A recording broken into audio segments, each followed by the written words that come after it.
একজন প্রধানমন্ত্রী সে বলে যে তার যিনি পিয়ন তিনি 400 কোটি টাকার মালিক। তার মানে একজন পিয়ন 400 কোটি টাকার মালিক হয় কেমনে? 1 কোটি টাকা মানে কি? 1 লক্ষ টাকা মানে কি? অথচ একজন পিয়ন তিনি 400 কোটি টাকার মালিক, আর তার মালিক জানেন যে সে দুর্নীতি করে করে টাকাগুলো ইনকাম করছে। তার মানে কি? যে অন্যায় যে করে আর অন্যায় যে সহে দুজন সমান অপরাধী।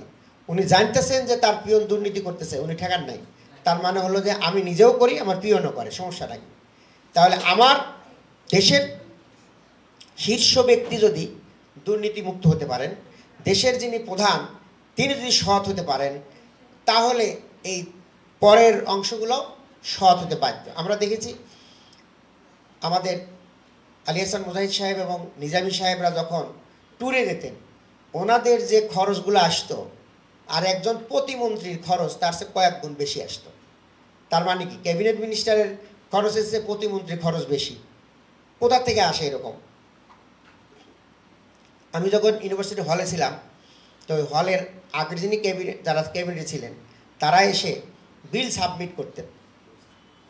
তো অ্যাকাউন্টস ম্যানেজার বলতেছেন যে বিল যখন দিতেন তখনই বেশি করে লিখে দিতেন, এরপরে আবার বিলটা ফেরত নিতেন যে চাচা একটু দেন তো, আসলে অনেক জিনিস ভালো জিনিস কেনা হয়েছে তো একটু দাম কিছু বাদ পড়ে গেছে।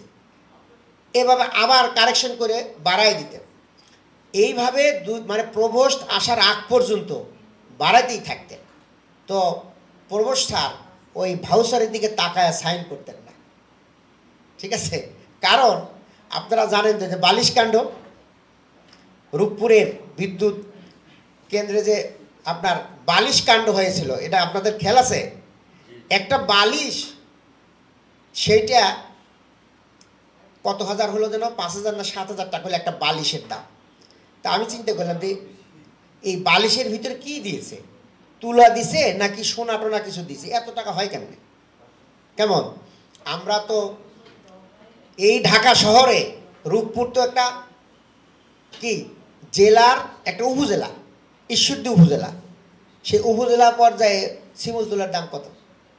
আমরা এই ঢাকা শহরে 700 টাকা দিয়ে একটা বালিশ ক্রয় করি, আর সেখানে এত টাকা লাগে। এই ভাউচারগুলো হলো এরকম করে হয়। তো প্রভোস্ট স্যার ওই ভাউচারের দিকে তাকায় স্বাক্ষর করতেন না যে কত টাকা লিখছে আল্লাহ ভরসা, উনি অন্যদিক টাকা থেকে স্বাক্ষর করে দিতে বাস ওকে হয়ে গেল। এইভাবে দুর্নীতি শুরু হয় কোত্থেকে দেখছেন? একটা ইউনিভার্সিটির ছাত্র ক্যাবিনেটে আছে, কয়দিন পরে তারা জাতির সেবক হিসাবে ভূমিকা রাখবে। তারা ওখান থেকে শিখে আসলো কেমন করে দুর্নীতি করতে হয়, আর আমাদের স্যারেরা সেগুলোকে উৎসাহিত দিলেন। তার মানে চোরে চোরে মাস্তুতো ভাই, উপরে চোর নিচেও চোর, চোরে চোরে সারা দেশ ছায়ে গেছে। এই দেশ আগাবে কেমনে? আপনার এই দেশকে আপনার আগাইতে হলে সিদ্ধান্ত নিতে হবে এবারই সময়। এইবারই সময়। কেউ এখন গভর্নমেন্টে নাই, ইন্টারিম গভর্নমেন্ট, এনাদের কোনো রাজনৈতিক অভিলাষ নাই। আমি মনে করি আমাদের প্রধান উপদেষ্টা, ওনার অনেক সুনাম আছে দেশে বিদেশে, ওনার প্রতি জাতির আস্থা আছে। আমরা মনে করব আগামী ইলেকশনটা যদি নিরপেক্ষ স্বচ্ছ একটা ইলেকশন হয়, তাহলে জাতি শুধু বসে আছে, সৎ লোক কারা ওটা বাছাই করার দায়িত্ব জনগণের। কি বলেন আপনারা?